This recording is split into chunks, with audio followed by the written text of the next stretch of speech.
आलेलो आहोत खंडेराव भातलावंडे यांच्या हॉटेलमध्ये, हॉटेलच्या जवळ पाठीमागं जे काही सामान टाकलेलं होतं त्याच्यामध्ये एकदम भारतातला एक नंबरचा विषारी साप हा त्या ठिकाणी लपवून ठेवला होता आणि बिग साईजमध्ये आहे, एकदम मोठ्या साईजमध्ये.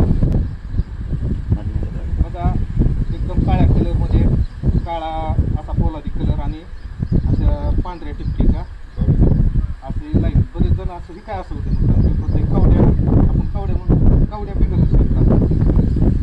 कवड्याची आहे तो लाल कलर आणि त्याच्यावर जास्त पांढरे चिट्टा कलर लाल असतो. येत आहे बरे खाली येतो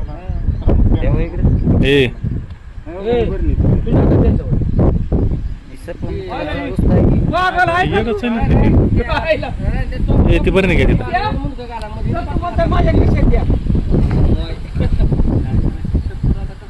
नाही हातात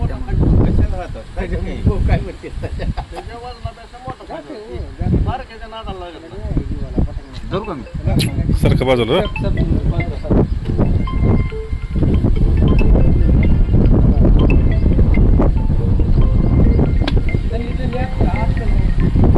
ए हाय का काय येड्याने महाग सारखं टिंगल आहे होय ती अक्कल पाहिजे की आपल्याला तेवढी.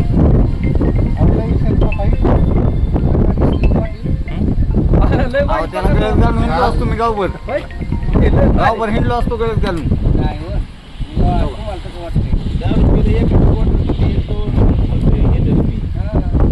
काय महादेवाचा अवतार आहे. काय करायला पाहिजे माहिती होतं जास्त असलाच ना मारला त्या दिवशी आम्ही इथं त्याच पिल्लू होत ती. नाही त्या दिवशी मारला होता रोहिणीनं.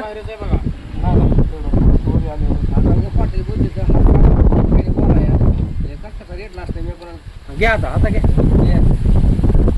घ्या पटमध्ये येत पडावं लागतंय.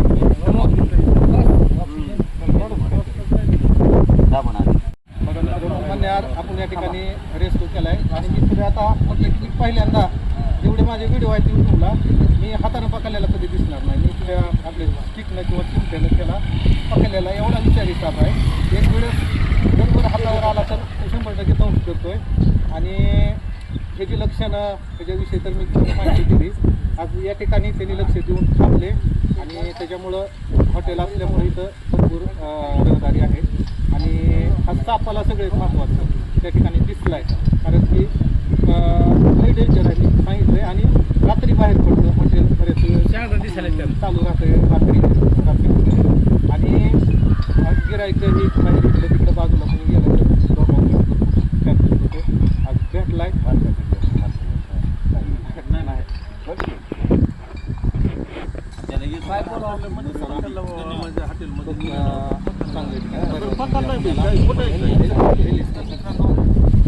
आत्ताच दहीपळ या ठिकाणी खंडेराव भातलावंडे यांच्या हॉटेलमध्ये पकडलेला एकदम बिग साईजमध्ये असणारा मन्यार साप, ज्याला कॉमन क्रेट आपण इंग्लिशमध्ये म्हणतो आणि मराठीमध्ये मन्यार, हा भारतातला मागाशी पकडतानाही सांगितलं की भारतातला एक नंबरचा विषारी साप आहे.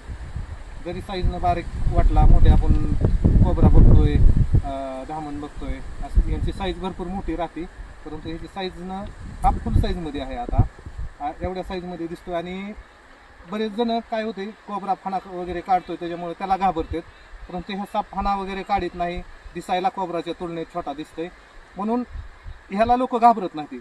परंतु ह्याचं विष, त्या नागाचं जे विष आहे त्याच्यापेक्षा 4 पटीनं झालं आहे ह्याचं विष, त्याच्यामुळं ह्याच्यापासून मरण्याचं सुद्धा प्रमाण भरपूर जास्त आहे.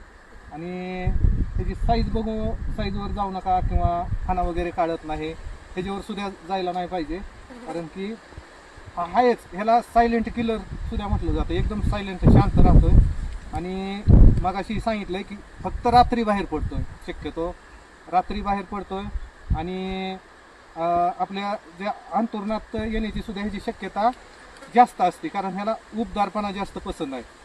रात्री निघतोय, रात्री अंतरुणात येतोय आणि चावलेली लक्षणं ह्याची 1 तास 1.5 तासापर्यंत अजिबात दिसून येत नाही ती.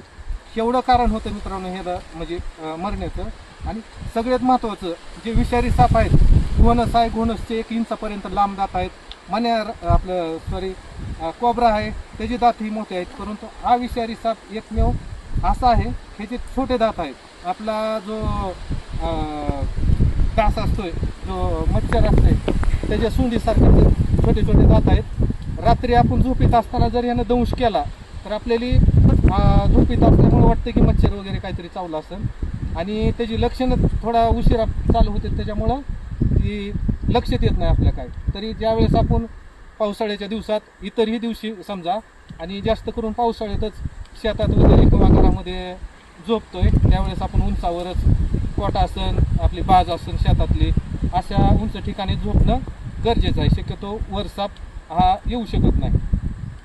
आणि प्रत्येक व्हिडिओमध्ये मी सांगितलं आहे की रात्री शेतकरी असतात किंवा आपण गावात कोणी नोकरदार वगैरे सुद्धा असलं तरी ज्यावेळेस घरातून आपण बाहेर पडतोय त्यावेळेस पायामध्ये शूज, बूट आणि हातामध्ये टॉर्च असणं खूप गरजेचं आहे.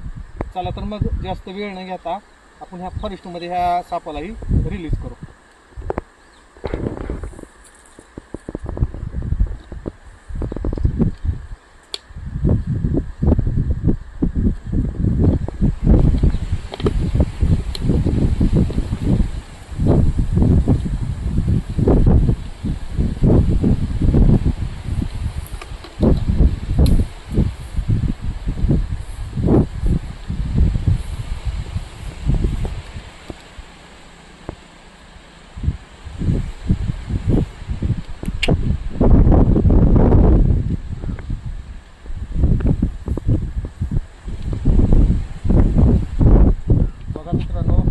चांगल्या ठिकाणी फॉरेस्टमध्ये जेणेकरून लोकांचे रहदारी नाही अशा ठिकाणी आपण त्याला या ठिकाणी रिलीज केलेलं आहे.